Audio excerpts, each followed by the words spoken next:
He's like, I got 3 cars. I can't let them sit outside. I'm like, what do you got? He's like, McLaren, Rolls-Royce, and a Ferrari. And my first words were, I will put bikes outside in the snow. Let me get those cars. Under one condition, let me do test drive videos for all of them.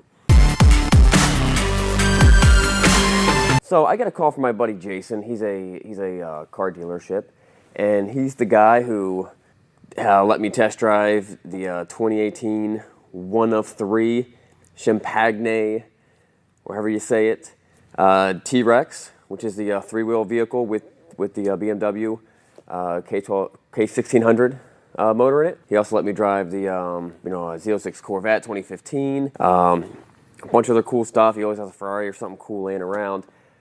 He's a great guy, but I'm absolutely under the impression he'll let you drive something cool. This is probably with everybody. You just don't wreck it. If you wreck it, you're done. You don't get to drive anything cool after that. So he gives me a call. It's probably about February, and we thought we got the last snow of the year, but they're talking about a snowstorm coming again. So he gives me a call, and he's like, hey, I'm in a little predicament. He's like, one, do you have room for a couple cars in your shop? I'm like, well, it depends on what they are. He's like, I got 3 cars. They're going to be at the auto auction. I can't let them sit outside. I'm like, what do you got? He's like, McLaren, Rolls-Royce, and a Ferrari. And my first words were, I will put bikes outside in the snow. Let me get those cars. Under one condition, let me do test drive videos for all of them. And he's like, yeah, that's fine. So I get my 3 guys. We have 3 cars to pick up. I get my 3 guys. I find out that there's actually 4 or 5 cars, maybe 5 or 6 cars, but 2 of them he didn't want to drive the 3 miles to my shop. He wanted to drive them the 0.2 miles to his shop and store them in there. I didn't know what they were at that point. Later I did find out what they were. We show up at the auto auction. We're tracking down keys. We're trying to find these cars. If you've ever been to the big, we're real close to Mannheim Auto Auction, the largest auto auction in the world. If you've ever been there, it's big, it's chaotic. All cars were not parked right next to each other with the keys in it. Especially exotic cars like that, you got to go in, find the keys. You got to come out. The batteries are dead. It's just kind of a thing. The first one we find is the Rolls-Royce 2014 Rolls-Royce Wraith, 7,000 miles. Caleb jumps in that. He's excited to drive that one. The second one we find is the 2014 Ferrari F12 Berlinetta. Ben jumps in that one. I'm saving the McLaren for myself. We find the McLaren 2018 McLaren 570S with 200 miles on it. I hop in that one. The other 2 cars was a Porsche GT3 and a Dodge Demon. Now at this point, no one's ever seen a Demon. You may have even seen magazine articles of them, but they're still very rare. But they just came out, and this was the one with no seat and no radio and no nothing. And this one had 3 miles on it, which is why he didn't want us driving it to my dealership and putting 3 times the miles on it. So we move all the bikes out of the way. We bring these cars back. Actually, if you've ever been with some of these cars, everything's a little bit different. You jump in any new car, things are a little bit different. You got to figure out how that works, how the paddle shift works, how to get it in gear, how to release the parking brake. And your goal is not to break anything. That's the obvious goal. They're expensive cars. When they break, things are expensive. So on the McLaren, I'm sitting in there taking a million pictures of myself and the car. On the McLaren, there's a parking brake, electric parking brake. And apparently it was a button that you push it, or you slightly pull it, or you push it again, or something like that. I couldn't figure it out. Parking brake was left on. I couldn't figure it out.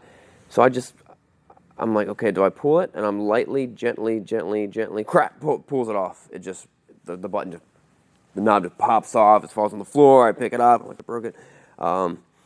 I did break a little bit of tab on it. You look around real quick, and you just pop it back on there. It worked. I'm sure what happened was the next guy that bought it thought he did the exact same thing.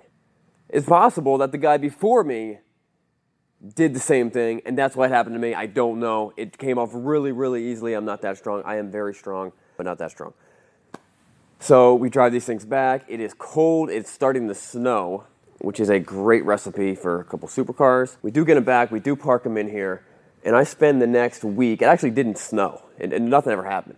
It never really snowed, nothing really accumulated. I spend the next week trying to make content, trying to pump this up. Legitimately, maybe a day each, just writing. I've never done this before. I have over 2,000 videos on YouTube of motorcycle test drives.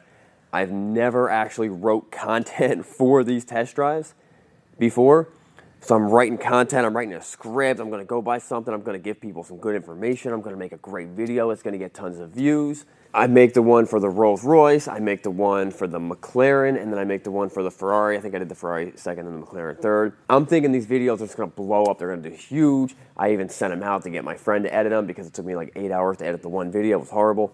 And we put video and B-roll and everything. It was by far the best videos we'd ever made. I'm driving a Rolls Royce, Ma! And I'm thinking Clarkson's gonna give me a call and be like, hey, we're gonna do a real, not that crummy American Top Gear, we're gonna do a real good American Top Gear, we want you in it. I'm thinking this is gonna open up doors. I'm gonna start driving supercars now, motorcycle channel and a supercar channel. We release the Rolls Royce video first, nothing. No views. I mean, I could post a video on the SRKCycles channel and overnight or in half the day get 5,000 to 10,000 views. That's not a normal. This video's been up for like 6 months. It might have 900 views. I'm like, all right, maybe no one cares about Rolls Royce. I post the McLaren video. I'm like, McLaren's a pretty big deal. It's pretty awesome. This is pretty epic. I post that video. Same thing. No views. I think as of right now, almost a year later, it may have 1,200 views. I mean, so you could, if you wanted to, you could spend $4,000 and buy something with the Porsche name on it. This is the cheapest McLaren you can buy.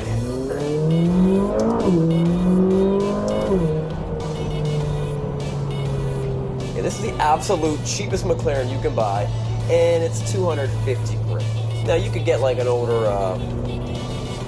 It's an awesome video. I still watch it every single night. No, I don't do that. And I was so discouraged. I've actually never even posted up the Ferrari video, which was, I mean, these were good videos. I'm talking the B-roll and I was extracting content out of these cars that no one's ever talked about before. You know, regular guy driving this stuff, and I was super pumped, and they just didn't work out. So I got to test drive all the cars. I loved it. The biggest takeaway that I got from driving the Ferrari. The Ferrari was actually the F12 was the most powerful Ferrari that they ever made at that point. It was the front engine was in the front, unlike a lot of Ferraris with engines in the mid-mounted engine. It was a monster. It was over 700 horsepower. It was hard to keep it on the road. Now it was a cold day, but it was really hard to keep it on the road. It was kind of closer like a Viper would be like. The McLaren had less power, weighed less, but was significantly faster because that thing could keep, rear-wheel drive, it could keep the power to the road. It was just so consistently solid and stable. It was mind-boggling. All of our friends came and looked at them while they were here. It was pretty epic. I even thought about what it would cost me to lease a McLaren. Chose not to do it, although it's actually not that much. I mean, it's not crazy. 3 times what I pay for my rent, considering the car is probably worth more than my house. So in the end, we got the cars back. We got the cars back to the auction safely. We went back the next day to see them go through the auction, and we were actually pretty surprised about what each car did. The Rolls Royce did the least at somewhere around $180,000. It was a 14 Wraith. There's a recorder, voice recorder set up not down here, inside the thing that you can leave messages on there. I left a couple messages in case anyone gets that. They're pretty good messages. Just to let you know, whoever buys this Rolls Royce is haunted. So that did 180, and that's sold. The Ferrari, I think, did around 240.